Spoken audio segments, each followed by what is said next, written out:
পেঁয়াজ, আদা ও রসুনের দাম কেজিতে ১৫ টাকা কমে পেঁয়াজ বিক্রি হচ্ছে ৮৫ টাকা দরে। এ নিয়ে বিস্তারিত জানাতে চাঁদপুরের পুরান বাজার থেকে যুক্ত আছেন সহকর্মী তালহা জুবের। তালহা, জানাবেন বাজারে পেঁয়াজ ছাড়াও অন্যান্য মশলা জাতীয় পণ্যের দরদাম ও সরবরাহ কেমন?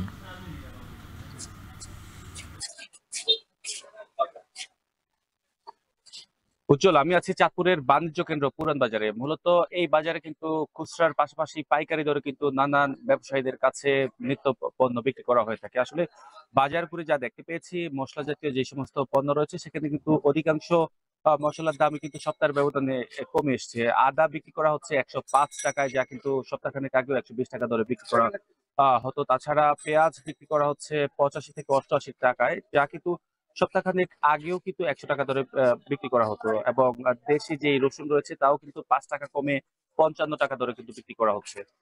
আসলে তার মধ্যে কিন্তু হলুদ এবং মরিচের দামটা কিন্তু কিছুটা বেড়েছে। মরিচ বিক্রি করা হচ্ছে ১৬০ টাকায়, তা কিন্তু সপ্তাহখানেক আগেও ১৫৫ টাকা দরে বিক্রি করা হতো। তবে ৩০ টাকা বেড়ে কিন্তু হলুদ বিক্রি করা হচ্ছে ২৫০ থেকে ২৬০ টাকা দরে। আ এদিকে আলুর দামও কিন্তু কেজিতে ২ টাকা বেড়েছে। আ ১৮ টাকা কেজি দরের আলু কিন্তু আজকের বাজারে বিক্রি করা হচ্ছে ২০ টাকা দরে। তাছাড়া ডাল জাতীয় যে পণ্য রয়েছে সেইখানে কিন্তু আমরা দেখতে পেয়েছি আ ডালের দাম কিন্তু কেজি প্রতি ১০ থেকে ১৫ টাকা কমে এসছে।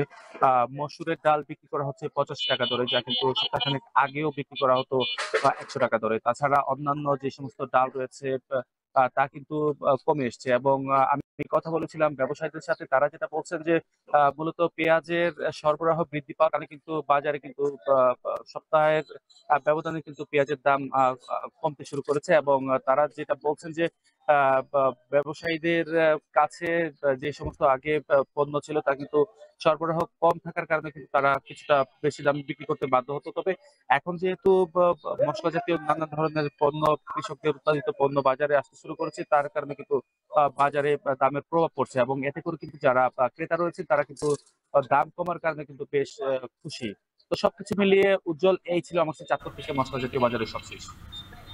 চাঁদপুর থেকে মশলা জাতীয় পণ্যের সবশেষ জানাচ্ছিলেন সহকর্মী তালহা জুবের।